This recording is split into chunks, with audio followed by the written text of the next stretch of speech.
Sebelum aku mulai cerita ini, aku ingin mengajakmu untuk menutup matamu sebentar. Bayangkan seseorang yang kamu cintai lebih dari dirimu sendiri. Bayangkan kamu melihatnya bangun setiap pagi, mengenakan bajunya, tersenyum kepadamu. Tapi kamu tahu, kamu mungkin tidak akan bisa melihat senyum itu selamanya. Inilah ceritaku. Cerita tentang rahasia yang kusembunyikan demi orang yang paling kucintai.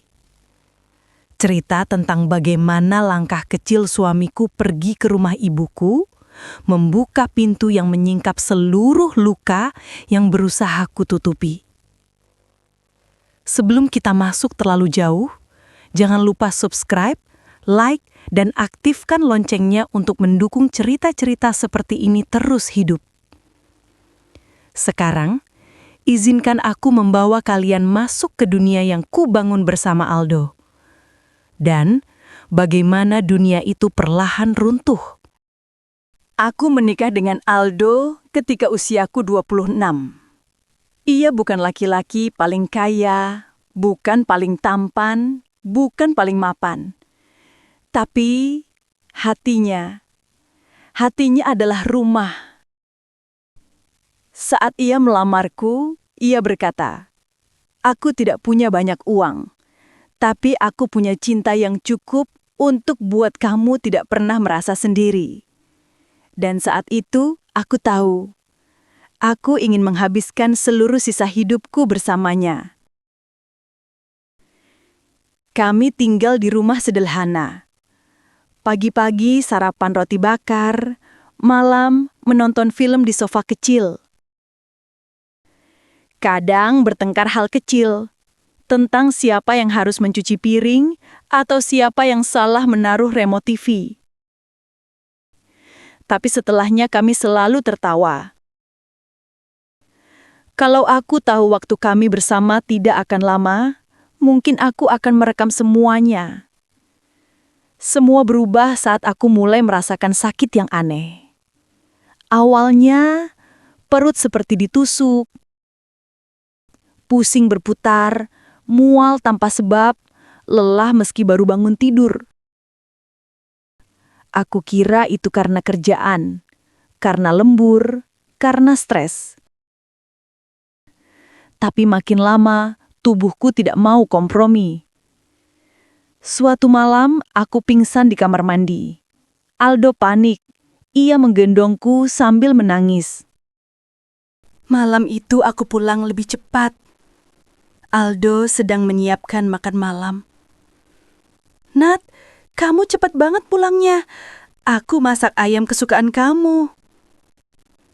Ia tersenyum lebar. Senyum yang selalu membuatku merasa aman. Dan aku? Bagaimana aku bisa merusak senyum itu? Aku tidak punya keberanian. Aku tidak sanggup melihat wajahnya berubah menjadi sesuatu yang tidak siap aku lihat. Takut, panik, hancur. Jadi aku diam. Aldo mulai menyadari perubahan. Aku lebih sering tidur, lebih sering menangis diam-diam, lebih sering pulang telat. Ketika dia bertanya, "Kamu sakit?" Aku hanya menjawab, "Capek." Dan untuk beberapa waktu, itu cukup. Tapi aku tahu, cepat atau lambat, dia akan mencium sesuatu yang janggal. Aku menjalani kemoterapi diam-diam. Setiap Selasa, aku izin ke kantor lebih cepat. Setiap kali Aldo menatap mataku lama-lama, aku takut dia bisa membaca pikiranku. Kadang, aku sengaja pergi lebih awal, atau pura-pura sibuk. Setiap jarak yang kubuat, aku buat sambil menangis. Karena yang kuhindari bukan dia, tapi rasa sakit yang akan muncul jika dia tahu. Ibuku adalah satu-satunya orang yang tahu. Dia menangis setiap melihat kondisiku menurun. Nad, kamu menyiksa dirimu sendiri. Aku hanya ingin Aldo bahagia, Bu.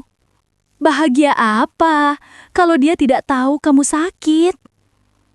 Aku menunduk. Aku takut, Bu.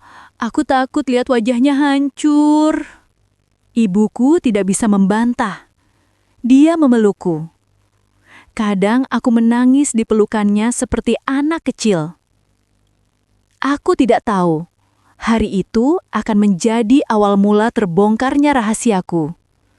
Ibuku mengirim pesan. Besok, datang ya nak. Kita harus bahas langkah selanjutnya. Jangan bilang Aldo dulu ya. Aku tidak tahu. Malam itu Aldo membuka pesan itu dari ponselku. Aku tidak tahu. Malam itu hati suamiku hancur. Aku tidak tahu. Besok pagi dia akan diam-diam pergi ke rumah ibuku. Aldo menatapku lama sekali saat aku sedang memakai sepatu. Nadia? Iya, Mas. Ia seperti ingin bicara, tapi ditahannya. Enggak apa-apa. Hati-hati ya. Tapi tatapannya tajam, sedih, kacau. Aku tidak tahu saat itu. Dia sudah tahu sebagian. Aku tidak berada di sana. Aku hanya tahu apa yang terjadi dari cerita ibuku beberapa hari setelahnya. Aldo datang dengan wajah tegang. Dia melihat album fotoku. Dia melihat video saat aku menangis karena muntah darah. Dia melihat hasil diagnosisku. Ibuku katanya menangis melihat Aldo Datu berlutut sambil memegang map hasil pemeriksaanku. Sementara aku, di tempat lain, masih mencoba hidup seolah tidak ada apa-apa. Sore itu aku pulang. Aldo memelukku erat sekali. Beda, ada ketakutan dalam pelukannya. Ada sesuatu yang seperti perpisahan. Aku ingin menanyakan, Mas, kenapa? Tapi aku tidak sanggup. Karena aku mulai tahu. Dia tahu sesuatu. Malamnya, aku pura-pura tidur. Aldo memandangi wajahku lama. Dan aku menahan diri untuk tidak menangis. Aku tidak tahu apa yang lebih menyakitkan. Sakit di tubuhku atau tatapan suami yang hancur tapi berusaha kuat. Aldo mengajakku duduk di balkon. Aku tahu ini saatnya. Nadia, ada yang harus kamu bilang ke Mas. Aku menggigit bibir. Air mata jatuh. Mas, aku sakit. Aldo menarik napas dalam, menahan tangis.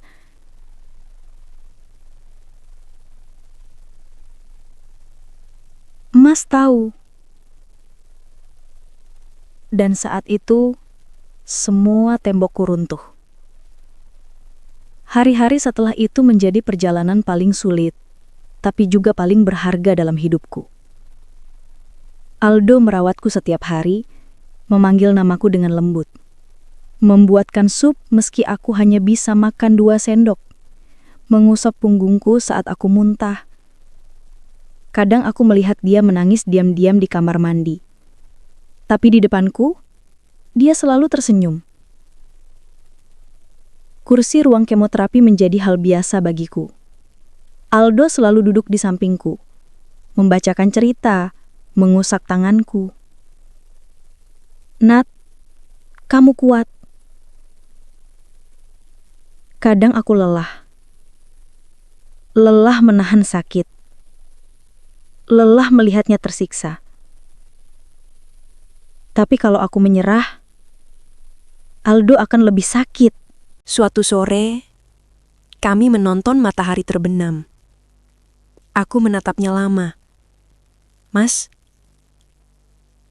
kalau aku nggak ada nanti, Mas harus bahagia ya. Aldo memejamkan mata. Air matanya jatuh. Jangan bilang gitu. Tapi aku harus. Karena itu satu-satunya hal yang ingin kutinggalkan untuknya. Bahwa ia pantas bahagia meski tanpaku. Saat Aldo tidur, aku menulis surat. Banyak. Puluhan.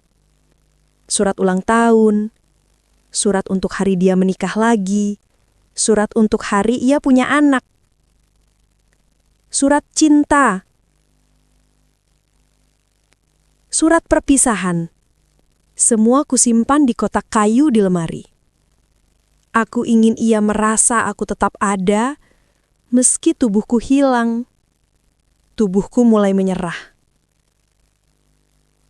Nafasku berat. Kakiku sulit digerakkan. Dokter sudah memberi tanda-tanda. Aldo menghabiskan setiap menit di sampingku. Kadang ia hanya menatapku, seolah ingin menghafal setiap inci wajahku. Aku menangis dalam hati, karena aku tahu, sebentar lagi aku akan pergi meninggalkan laki-laki terbaik yang pernah kumiliki. Pagi itu cerah, ironis. Aku terbangun dengan napas tersengal. Aldo panik, tapi ia mencoba tersenyum. Aku menggenggam tangannya. Mas. Iya sayang. Mas. Makasih ya, sudah sayang sama aku. Dan dunia menjadi gelap. Damai. Tenang. Aku tidak merasa sakit lagi. Aku tidak ada lagi di dunia. Tapi aku seperti bisa melihat Aldo dari kejauhan. Melihat dia duduk menatap foto pernikahan kami. Melihat dia memeluk bantal bekas kepalaku. Melihat dia membaca surat-suratku. Dan setiap kali ia menangis, aku ingin memeluknya. Tapi aku tidak bisa.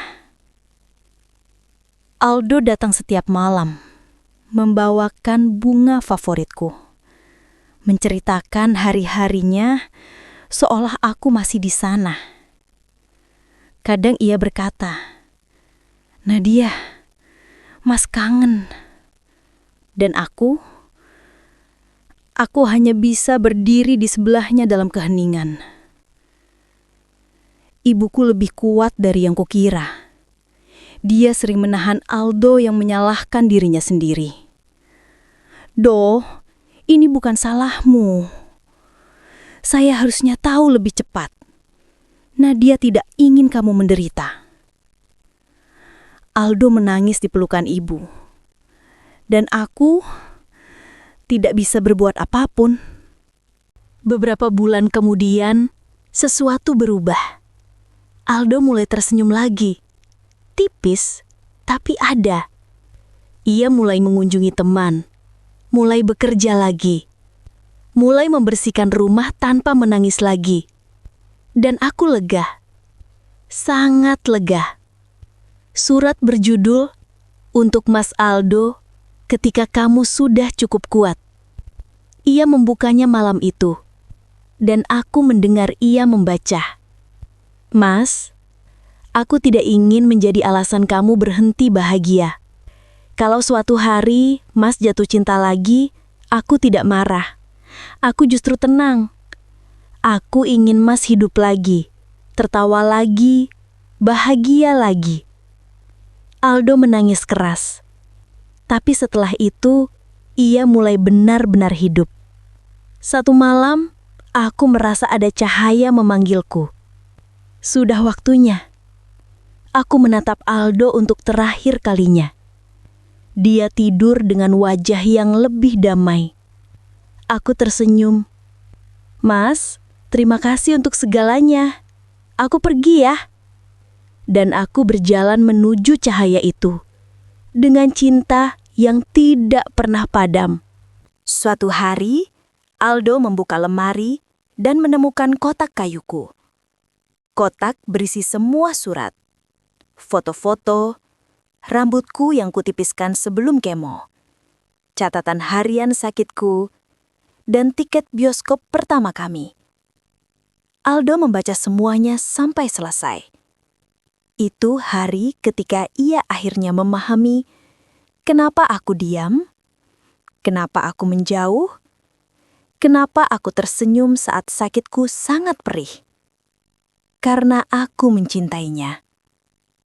Hari ketika Aldo diam-diam pergi ke rumah ibuku adalah hari ketika seluruh rahasiaku terbuka.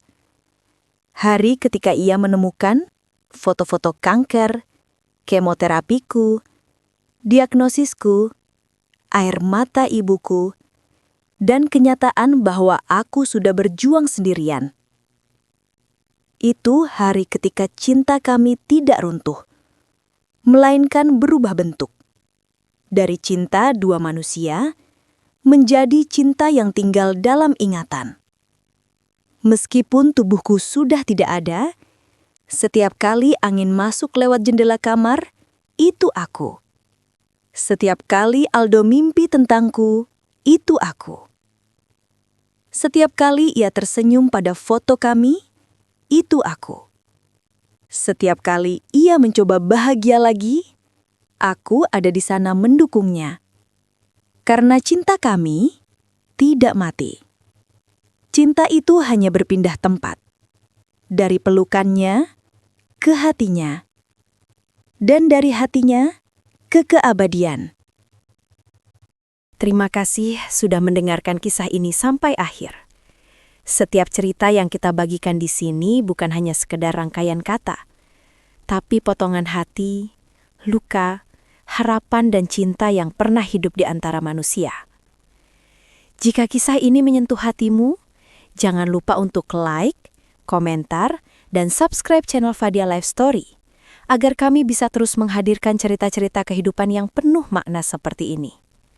Tekan juga tombol lonceng notifikasi supaya kamu tidak ketinggalan kisah berikutnya.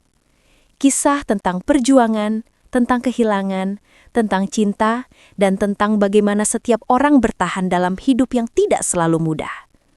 Sampai bertemu di cerita berikutnya. Tetap kuat, tetap tangguh, dan ingat, setiap kisah punya pelajaran yang bisa kita ambil. Aku Fadia, pamit. Sampai jumpa di Fadia Life Story berikutnya.